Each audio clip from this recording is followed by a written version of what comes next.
Hi, what's happening, people? This is your host, Jack Talk Ty, and welcome back to Comics Obscurity. We are talking today about characters, comic book characters, I should say, who actually know that they are comic book characters, and you may wonder how that could be. And I don't mean little joke stuff like little Popeye, that type of thing. I mean characters in serious stories that actually know this is all a comic book. Somebody's reading this. So the first one we're going to talk about here is Animal Man. And Animal Man debuted in the comic Strange Adventures back in, that was September 14th of the year 1965. His name is Buddy Baker. And in particular, Buddy Baker's powers, I should add, is he's linked into the morphogenic field, meaning all animal life on the planet he is linked to. Every animal you can imagine he is linked to, meaning he can access that animal's abilities. He can withstand radiation by adapting the abilities of a cockroach. He can stay underwater indefinitely by adapting a fish's ability. So that's what Animal Man does. He's like an animal avatar is what he is. So anyway, at one point he made some enemies and his family was killed. His wife Ellen and his two kids who are a major part of his storyline. They're just as huge part of the story as Animal Man is. And it was a shock to the fans when they were killed. And Animal Man was starting to realize around this time that this reality of his was kind of weird. He met a guy named Dr. Highwater, and he kind of hipped him to the fact that this is kind of a weird, existence we have here, don't you think? And they experienced what became known as the Second Crisis. And we may talk about the Second Crisis. It would take a whole video to deal with the crisis. We are going to do the crisis on Infinite Earths. And we may deal with Grant Morrison's Second Crisis here I'm talking about in more detail, so you'll know what I'm talking about in a little bit more detail. Long story short, Animal Man, his family is killed. He goes through limbo and meets characters who have been erased from the timeline due to the recent crisis. And he even meets the creator of the story himself, Grant Morrison. He meets Grant and they hash it out. And he comes out of the comic book and meets Grant. And he ends up, Grant rewrites his family in and brings him back to life in his final issue of the run. An interesting side note is the character Martian Manhunter of the Justice League. He has vast telepathic abilities.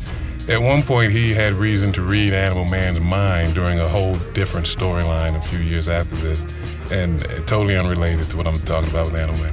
And he had to read Animal Man's mind, and he came across this little tidbit of information that their whole life was fiction. It was a comic book, and it unsettled him. And he decided not to tell the rest of the Justice League. He just kept it to himself. So I thought that was a cool little nod back to the Animal Man Second Crisis and his meeting of Grant Morrison. Next, we have to talk about Mr. Wade Wilson here, known as Deadpool, who first appeared in New Mutants number 98, February of 1991.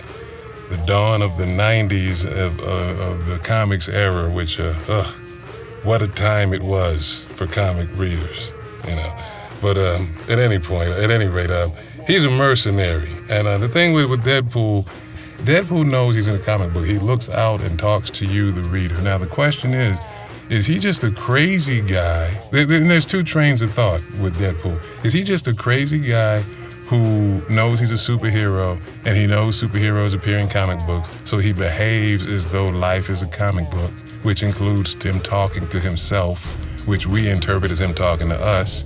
Or is he really truly a guy who knows it's a comic book? Now, the answer to that question is, well, if he were just a crazy guy pretending to be in a comic book and reacting to thought bubbles that aren't really there and that type of thing, just doing this all to himself like a crazy dude, he does look out the page and looks right at you. And he makes comments about things that actually happen. There's one instance where a character says, "Hey, when's the last time we saw each other?" And he says, "Oh, it was issue 16. And that's exactly when they last saw each other. So I think Deadpool knows he's a comic book character. He got this info from Loki at one point as well. Loki is the god of mischief, Thor's brother, and that's pretty heavy if even Loki knows that they're comic book characters. All right, that's a whole other thing to get into. Deadpool is interesting as a kind of a joke reaction to a character DC has. Slade Wilson, Deathstroke is what he's known as. Deathstroke is Slade Wilson, the Terminator. He's a DC character that debuted in the 1980s. And basically, Deadpool is Marvel's kind of joke reaction to that, because, this guy's name is Slade Wilson, and Deadpool's name is Wade Wilson. This guy is Deathstroke, and this is Deadpool. And you take a stroke when you're in a pool. So it's like Rob and the guys, when they created this character, made a little reference to DC with the whole thing with Slade and Wade Wilson. So I think the next guy we would talk about here, the most interesting to me, is the Joker. The Joker, and just to wrap it up kind of quickly because it's kind of heavy, the Joker has been described as being super sane. He has super sanity. He is so insane that he has gone 180 degrees. He's a whole new level of crazy. And this isn't recent. This is throughout the history of the character. He has appeared to know that he is a comic book character. He has turned the comic book page for you. He has looked out at the reader and commented to the reader. He has described what's happening to the reader. And it just seems like the Joker does indeed know that he is a comic book character. And it's due to his sanity, his lack of sanity rather, or I guess you could say his super sanity. There's a lot of instances throughout history of the Joker, and I pictured a couple of them, of the Joker making reference to the fact that it's all a comic book, it's all one big joke to him.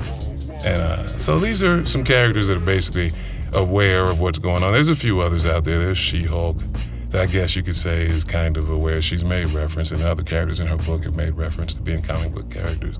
But yeah, this has been Comics Obscurity, and this is Jack Talk Ty. I hope you guys enjoyed this episode. Please let us know if you have some comments, some topics you'd like us to talk about. Leave a comment, and we will see if we can get to it for you. Take care, and we will see you again soon.